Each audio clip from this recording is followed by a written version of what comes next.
Conceive, believe, achieve. This is former UFC middleweight champion of the world, Michael Bisping. Paddy the Baddy here. You're listening to Combat Sports UK. And you're watching Combat Sports UK. Hello, I'm Scott Bogie from Combat Sports UK, here with George Staines ahead of his Octagon 61 fight against Jakob Tichota. How are you doing today? Mate, yeah, I'm good, Scott. How are you? I'm doing good. And how are you feeling ahead of this upcoming fight?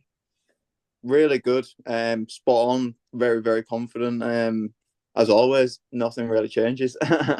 Exactly. And this is really big competition for you, because obviously your opponent has fought just twice in his last two fights for the featherweight title. He is now moving up to lightweight. Do you feel like this is your toughest test so far? Do you know what? I'm probably going to say no. Like, I know it on paper it probably is, but I think like you look at how we match up, and again, it's very like famous thing. Styles makes fights. I just don't think I have a great style for Jakob. Like, I think he's just gonna like, I'm tall. He's quite short. I think I'm a bit of a nightmarish matchup for him, like stylistically. Yeah. Obviously, again, he's the most experienced opponent I've fought. So in that regard, yeah. But again, like when obviously Thomas, he's actually a natural lightweight. Same with Dennis. Dennis is a shit talker, you know, that can get into your head a lot. Thomas was wild, strong, unpredictable, whereas Jakob is quite predictable. I know pretty much what's going to come from him. So it is my hardest, but again, it isn't, if that makes sense. Yeah, I get what you mean. And yeah. Obviously, Jakob wasn't your original opponent. You were meant to fight, I think it was Peter Gabel.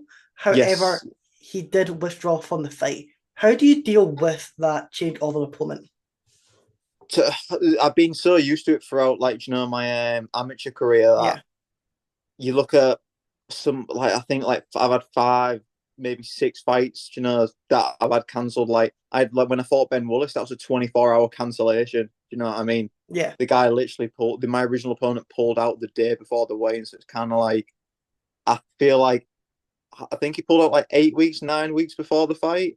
So with that, it's just like, oh, you know, at least in the last week or 24 hours, because like that's when it's a bit annoying. Whereas you get even 5 weeks out, you know, you still get to prep fully for your opponent. So obviously it's annoying at the beginning because you're in the zone, like, okay, I've got this guy, like he's a southpaw, Peter or Petter, whatever his name is, and obviously Jakob, he switches stance a bit, so just changing that. But again, we had 8 weeks, 9 weeks to prepare for that, so it's not been too big of an issue, thankfully. Now, obviously, the crowd could play a massive factor in this fight. Jakob is from the Czech Republic, which is where the fight is scheduled. However, that's not really been an issue for you in the past. You were, as an amateur, in the IMMAs, where you had to go to Serbia, you had to go to Italy. Do you feel like those experiences have helped you prepare for this? 100%. Like when I did the Euros, the first kid I fought was the Italian representative. So again, me going to that first one was like, I was probably, you know, the crowd's probably going to be a bit against me. Yeah. Probably going to be a bit against me there. But I didn't. You don't even hear them after time. If you're paying attention to the crowd, you're paying attention to the wrong thing, in my opinion. Do you know what I mean? Some people draw it in, you know, like use it, but I'm just straight in. I want in that cage.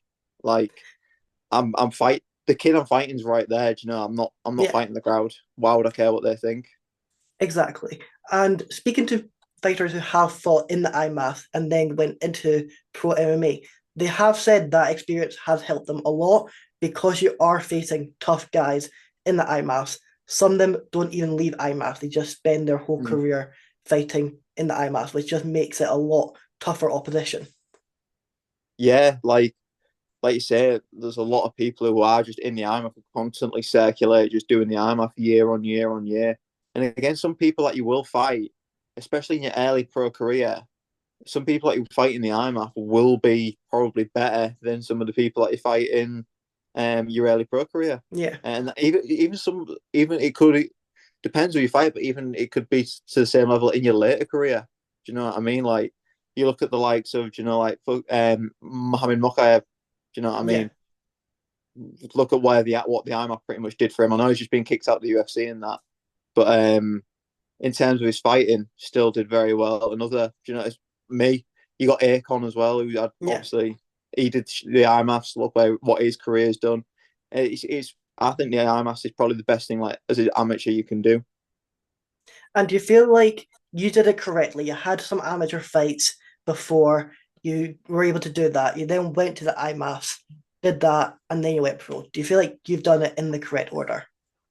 Yeah, 100%. Because like I kind of like conquered England. You know what I mean? Like I was the best, but I was the best amateur. Like I know people argue Curtis was. I think I was.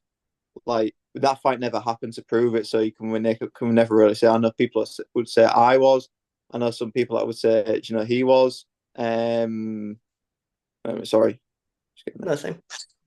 Don't know what that was. Sorry about that, mate. Nothing. But like I beat everyone in England. You know what I mean? You talk about some of the best English fighters. You know, Teddy Stringer beat him on 2 weeks' notice. Was supposed to fight Liam McCracken. He had to withdraw with a punctured lung. You know, I was supposed to fight all the best guys. Some of them never happened. Some of them did. Do you know what I mean? And I was like number one ranked in featherweight, lightweight, and welterweight at one point somehow. Even though I never fought welterweight. But like you said, there was nothing really in the UK to do apart from do the IMMA 10 Pro, and I think just getting them like what was it, an extra 8 fights, did me the world of good. Like even going to the fact saying, you know, that the loss that I experienced in the wilds did me some good because I realized that I couldn't just go in and, you know, walk for everyone because that was in my head at the time. I was like unbeatable at amateur. So like the fact, and to a kid I already beat in the past, I was like, nah, I'll just walk through him. Whereas it made me realize I have to switch on for everyone, not just even if I can walk through, I need to switch on. So every little lesson learned was extremely valuable. Exactly. And like you said, you were almost, it did seem unbeatable as an amateur. You did, I think it was like a 16 fight winning streak before you were able to get that defeat. Do you feel like that defeat it helped you improve your career? It just brought you back down to earth just a little bit to show that you still need to put in that dedication? No, 100%. And it was kind of like a wake up. It was just a massive wake up call, really. Like it was because like everything that happened, I was kind of taking like not my weight for granted, but the fact I can cut weight and like recover instantly. Yeah, it's fatiguing, man. And obviously, again, not taking the fact that I just thought I was the best, you know. Not I didn't have to prove it as much. So like when it got to that fight and I was like kind of like in my head, I was like, okay, final next.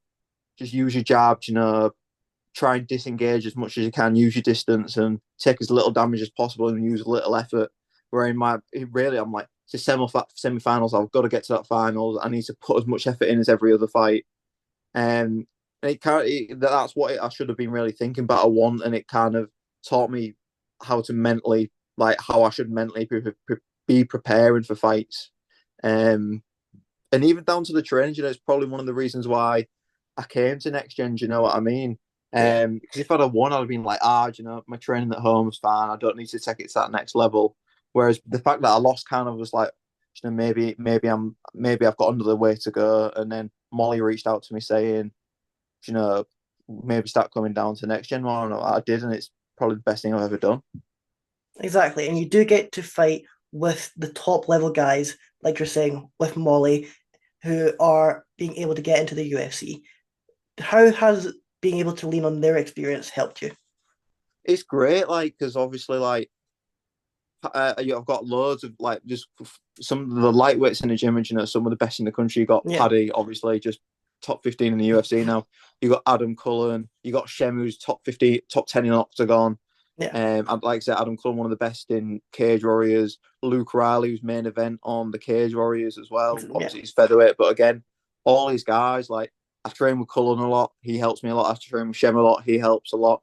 Paddy, again, helps me a lot with, like, just jiu-jitsu and everything. And again, that's not even the coaches you know, that's without the coaches. And then you get Ellis, Rim, and Ven, like all three black belts, all three world class coaching, and it shows in the talent pool we've got at Next Gen.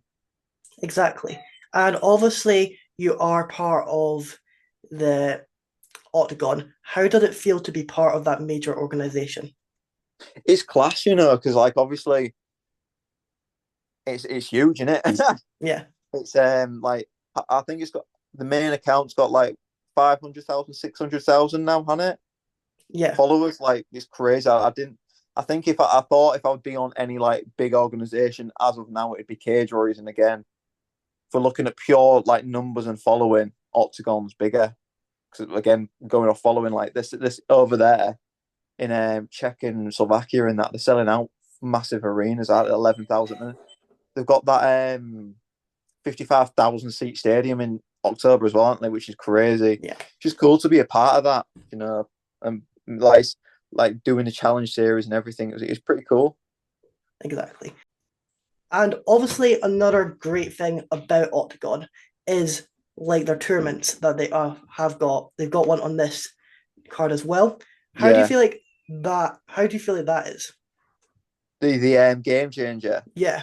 It's pretty cool, to be fair. The obviously the only real organization to do something similar is PFL. So the fact you can get on, there's another one going for you can win pretty much £1 million is phenomenal. Like it's great for fighters because again, up until recently, really, like fighters fight for pennies unless you're in the UFC.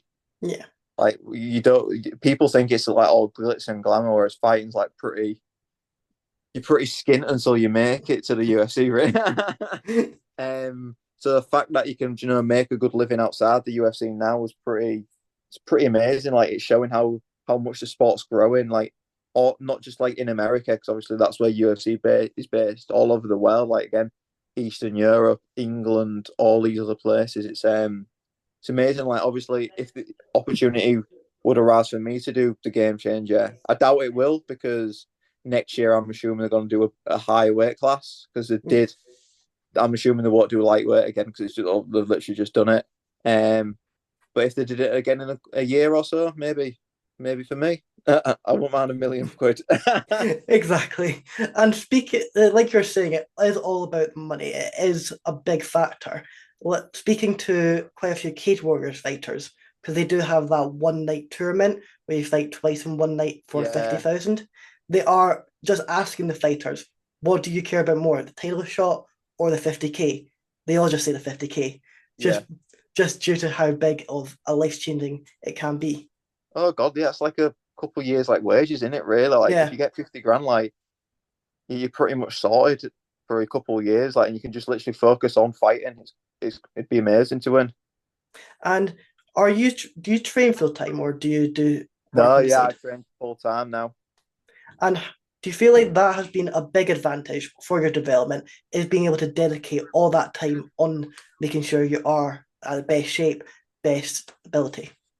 Yeah, 100%. Because like I don't have to get up. Like obviously, I don't have to worry about getting up at a certain time, going to work, or like getting up for the training in the morning. Then shit, I've got to like bolt to work or cut the session half an hour early because it obviously like if I'm cutting a half an hour early, sometimes like you miss the rounds or sometimes you miss a couple of sparring rounds or like grappling rounds, and then obviously again you're not having to worry about getting into the night and then getting up the next day so you're fully refreshed and like ready to go.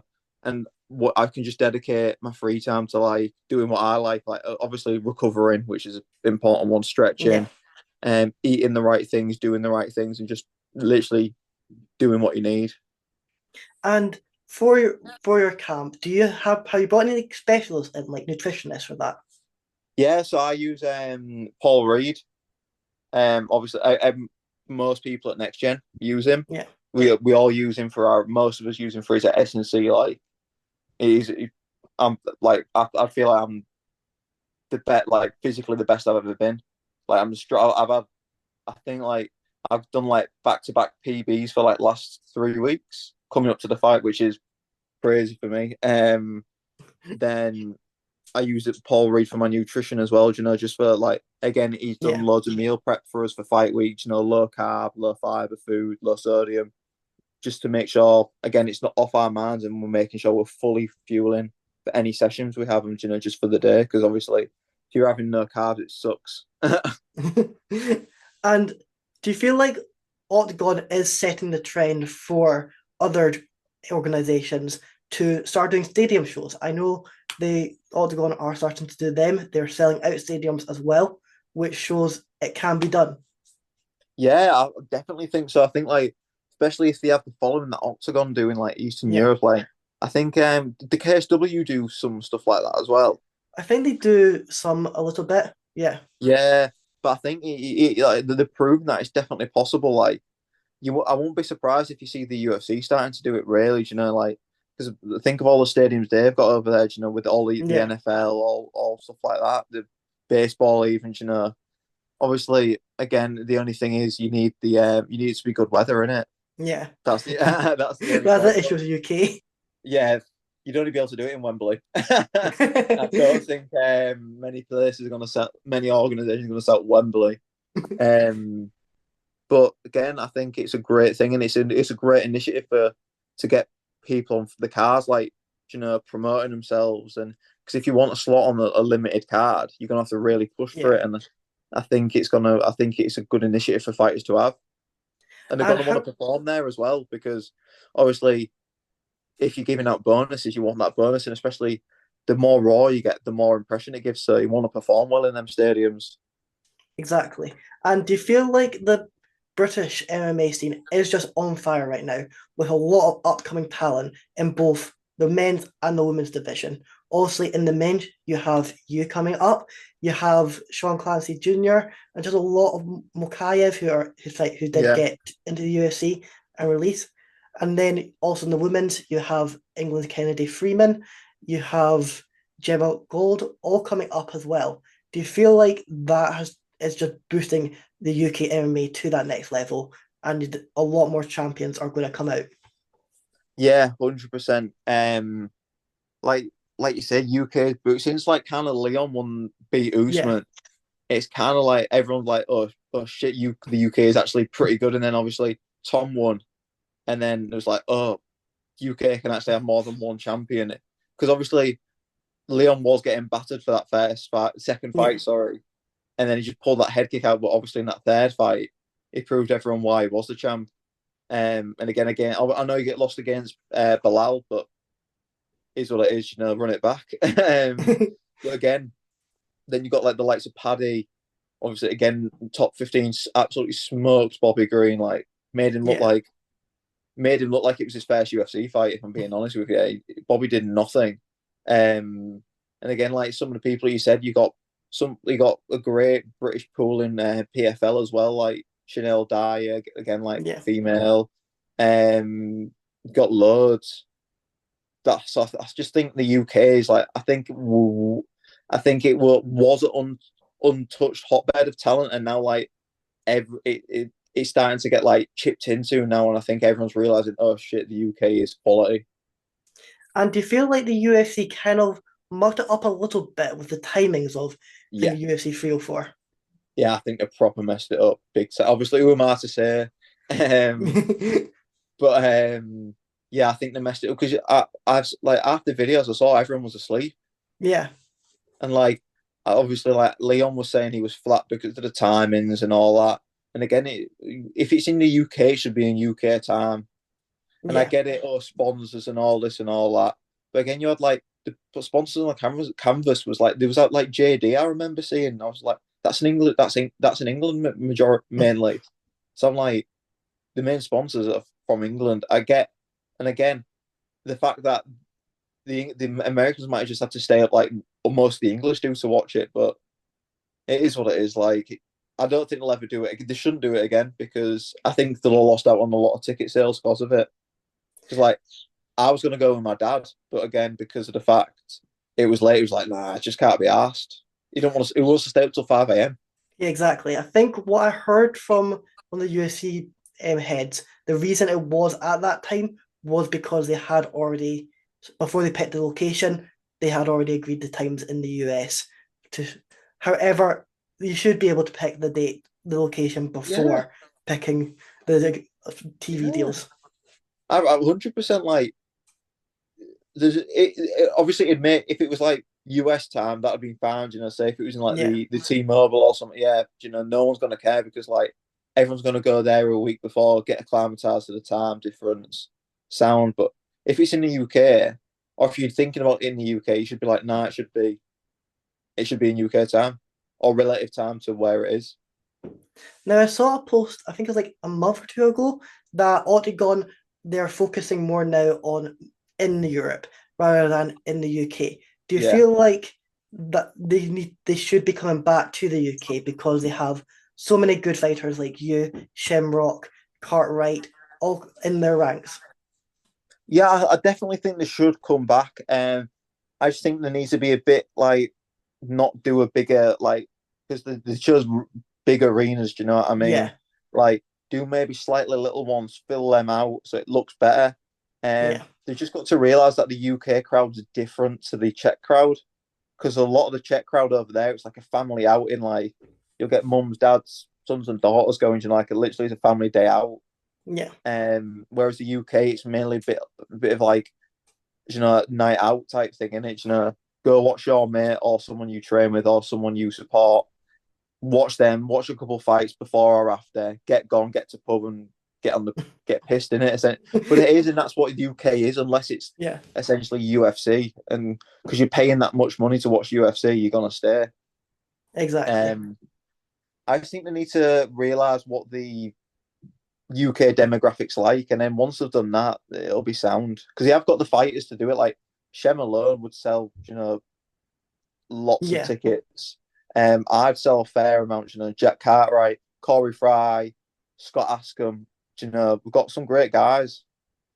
And how does it feel like being on this card? Yes, you are in the Czech Republic. However, there is a lot of English fighters, like you're saying, Scott Askham, Corey Fry, all on this card as well. Do you feel like them being there just helps you just a little bit? Yeah, it's familiar faces. Like, when I fought in Manchester, Scott and Jack were both there. So I know them fairly. I know Corey a little bit. So again, like it's all familiar faces, and we'll obviously Scott's probably the most famous out of all of his. He was in the UFC, wasn't he, and KSW champ. So he obviously, but like again, it's just nice having familiar faces there, and more obviously not like just English people. Like I'm not being like funny or like horrible. It's just like you can have a proper conversation with them. Do you know what I mean? Yeah. And they're not your teammates, but again, you're not fighting them, so you can just talk to them properly. It's nice. And what was it that got you into the whole MMA scene? Oh, that's a long story. So, like, I won't bullied or anything. It's not like a cool Batman story or like superhero thing. I literally me and my dad support Hull City because obviously I'm from Hull. Yeah. Been going there since I was maybe 4 or 5. Do you know what I mean? Had a season pass since then. And then my dad's mate, Melv Leafley, he just said to my dad, "Oh, why don't you just bring him to my gym one day?" And I went in about December time. I remember because it was snowing and we had to walk. My dad didn't have a car at the time. I just turned 7. And pretty much since then, I started like the full contact kickboxing with it, the shit silky pants and the boot shin guards. I started doing that. You won't be able to tell by my actual current style. But that's how I started, and I kind of never stopped. Then I kind of started getting into AK. I'm sorry, mate, I just drink. Yeah, same. I started getting into like K1, and then I started seeing some of the lads in the gym like doing loads of jiu-jitsu. And I was like, oh, I fancy a bit of that. And like reading like MMA magazines, like that were just Mel would have them in the gym and just flick through them. And like you see like John Jones on the perch, like the front cover, and like, I was like, oh, I want to be like that guy. So I started doing jiu-jitsu when I was about 15, 16, and then pretty much just fell in love with it all. And then had my first MMA fight when I was 18, and then the rest is history. Exactly. And from your last fight to this fight, what do you feel like has been the biggest improvement in your game? honestly everything. But that's the thing at Next Gen, like it's impossible not to get better Yeah. because of the fact you've got killers on the mat. Like I helped Paddy. Not obviously Paddy was fighting Bobby, but like I was doing rounds with Paddy, you know, for that camp. Because Bobby does switch. I was doing rounds with Cullen because he was fighting at the same time. Shem, you know, all these guys. Luke Riley did a lot of rounds with Luke Riley for this camp. And like you've even got like guys like Chris Price, loads of other guys at the gym like are absolute monsters, and it's just impossible not to get better. And again, like I've kind of like settled in the gym now, so like when I fought Thomas, I was like kind of like I need to impress everyone, I need to get a finish, I need to do this. Whereas this time I'm like I know I'm going to impress. Do you know what I mean? My style that good, and I've just been putting in the work, so I've not been worrying about like putting on the performance, impressing the coaches, getting a finish. Just going to let it all come. And how do you handle the high pressure situations? I don't really feel it. That's honest though. Like I know everyone says, you know, like oh, you always feel nervous, but like for me, like you can either take it as nerves or you can take it as excitement. Yeah. Like I think I saw Jordan Burroughs talking about it because I absolutely love Jordan Burroughs. He's like, I choose to accept it as excitement, not nerves. And like I feel like it's just a way better way to like digest it because like I'm not sitting, you know, in bed watching it just like oh my god, this guy's making me nervous. I'm just like yeah, I'm excited to do this. You know, I'm excited to fight, and I feel like it helps you that like process everything better. Like you're not shitting yourself come fight day, whereas like you can't wait to get in there. You know, you're really looking forward to it. And I've thought like that since like the Dennis fight really, and it's really helped. Like I've never felt pressure before. That I was just like I'm just gonna go in and do me. Like when I did the Euros, the Worlds, even the Octagon Challenge, I didn't really nervous for it. I didn't feel no pressure. But the most pressure I feel is from myself, like to be the best. That's the most pressure I feel. Exactly.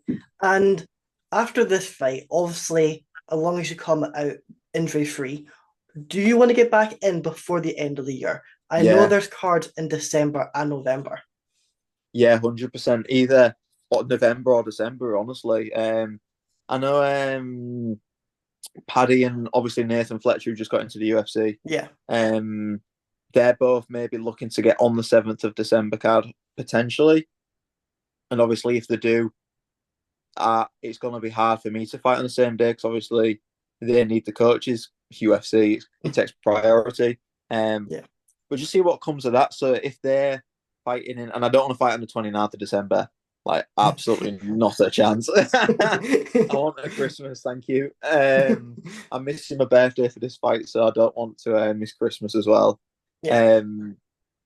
But if the dates are right for November, like what would it be? Because they usually do it 2 weeks apart, don't they? So it'd be like the 23rd of November. Is that right? I think so.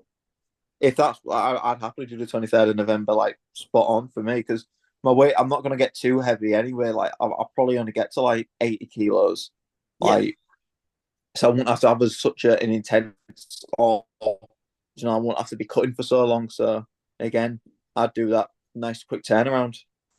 Exactly. And like you're saying, it is your birthday, well, from 3 days from now on Friday. What are you doing to celebrate? Because obviously it is your fight the next day, so you can't really go too mad. I'm probably just going to eat some food. Refuel. Obviously, I have to refuel from the cut. Yeah. Probably just go out with my cornermen who are coming with me. Obviously, I won't be. I don't drink anyway, but probably just go out for some like pasta or something. Not mental. Probably just play some games when I get back. I've just downloaded that Black Myth Wukong. Yeah. So I'll probably try and get that finished. Probably works. It's massive, but yeah, we'll see. And what do you like to do after the weight cuts? Is there anything you do like to particularly eat? So obviously this is more of a UK thing. Nando's. I love a Nando's after my fight. So like when I fought Dennis and Thomas, I went for Nando's for lunch and for tea. It's just chicken and carbs, isn't it? Really. Yeah. On the night of the fight, so the night before the fight, I like to watch Step Brothers. That's like a ritual that I've done ever since my first fight. Literally every day of the IMMAs, I did it. Every fight, I've never missed it. So yeah, they're my only two rituals: Nando's and Step Brothers. Well, that sounds great, and I know it will get you that victory come fight 100%. night. I'll let you have the final word. Anything else you're wanting to add, or anyone you're wanting to shout out?